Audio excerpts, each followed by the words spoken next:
Welcome back. Shalakwe, you heard, I don't know if you were part of the poll that Captain Aliyu did. Super Captain. Super Captain. I don't know if you were part of it, but the things he found out, can you relate?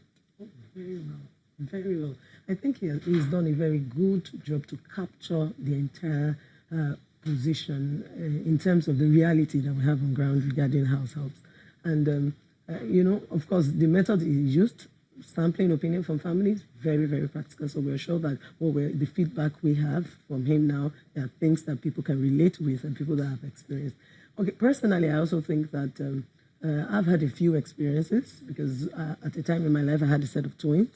And of course, I had to get house help by all means, coupled with my work as a legal practitioner and all that.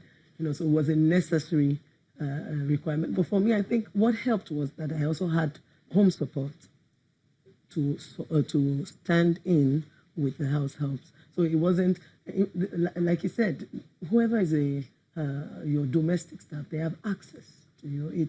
It's almost like they know everything about you. Mm-hmm. And truly, we are relaxed when we have house helps, domestic staff, because after a while, a month or two, they become part of the household. Some of them prepare food. Some of them take your children to school. Mm. They are become part and parcel of the family. So there's practically access to every aspect of your life. So, of course, the loophole and the security gap is real and is existing. Mm. Now, unfortunately, he also made something clear, is the gap between the rich and the poor, which has become a challenge we have in our society. The Nigerian society has become, the gap between the rich and the poor is too wide. We have a huge number of people seeking employment, seeking to make a living, to have a living from whatever job they're able to get. They're willing to wash your clothes, they're willing to do your laundry, to do whatever, just to make sure they earn a living. And so sometimes, the human mind is deep, and you can't exactly say this is what a person has capacity to do or not to do. And so there is a need to be able to regulate those who will bring into as Shakespeare said again? There's no art to read a mind's... No, there isn't. Shakespeare, very correct. There's no way. You can't read a person's mind just from the countenance. You can't. And so there is a need for that aspect to be controlled, to be regulated, so that we... What happened to, what you hear then is when you have house helps, treat them like family. That way they feel they belong. Then whatever security risk they posed would be like minimized. I think there are two dimensions. There are those who take the job of house help just because they want to earn a living. Some are also even looking for a family where they can belong. Mm-hmm. And so for those people who don't have ulterior motive, yes, if you make them part of the family, you create the right environment, you ensure the love is there, you're almost going to be sure you would, because I know those who've had house helps for years. In fact, house helps that have turned family members.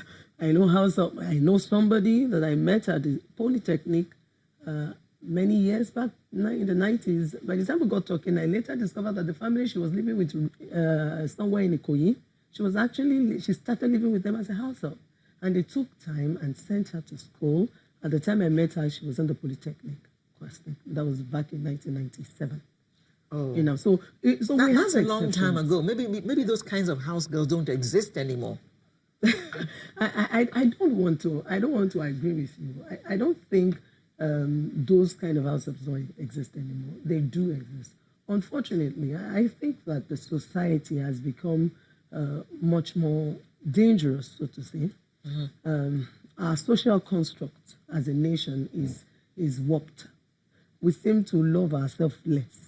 It's unfortunate. And when I use the word love, I actually use the word love in a real context, because every society is built on that concept of love. The reason why you have a policeman by the roadside who wants to maintain law and order is that there must be mutual love and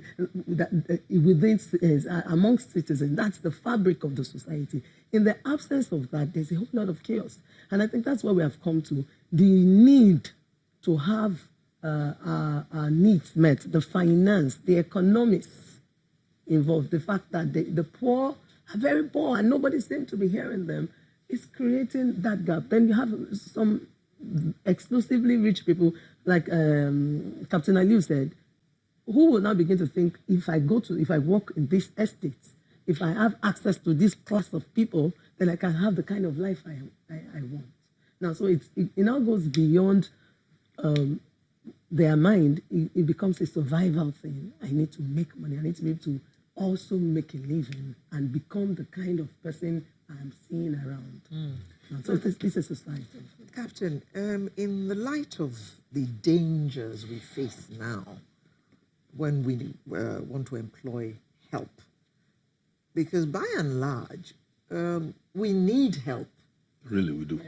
Whether as drivers, whether as housemaids, we need help.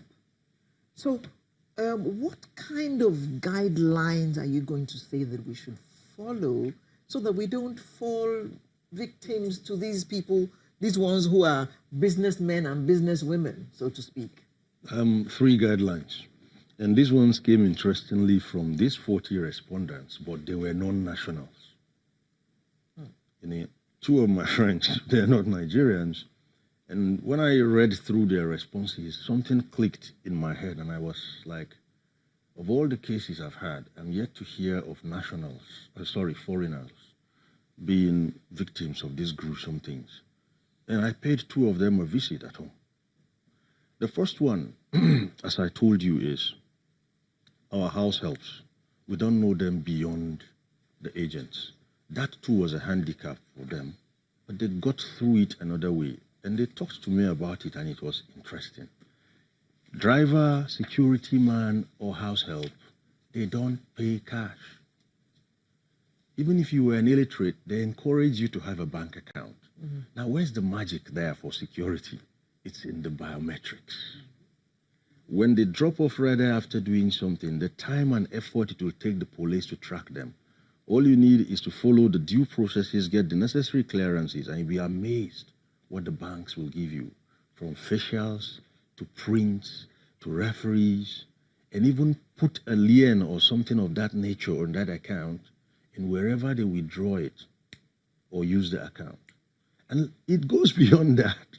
Beyond that, in the sense that most people, as my foreign colleague told me, are not likely to use false information when they are filling documents to apply for a safe haven for their salaries, because they won't want any problems. So most of what you find on bank biometric statements are key, real and true. Next is, I said something about everywhere in the home is accessible to them in our case. In these 2 friends' cases, no. I was taken into one of them's kitchen, and the kitchen has an elaborate attaching room where you find about everything, about anything his house help does. The washing machine is in that extra area. Even the dining table is in the kitchen. And what, sorry, this is funny by Nigerian standards. The steward rings a bell for them to come and eat. You know? They make it to the dining area in the kitchen. They have their meals, and off they go. If there are guests, you know, another funny thing again, the kitchen door has this big slice in there where you slide it open, put whatever is needed on a tray, pass it. So the stewards really have no business beyond their work station, nor the house help. When it comes to those who cleaning, clean the house? Cleaning the house, that was a question I asked him. And he said the only place they clean unsupervised is the living room. Any other place they have to clean, it is done at the behest of a member of the family, and someone stands there, and once you are done, back to your workstation. Now that's a bit of rigid. but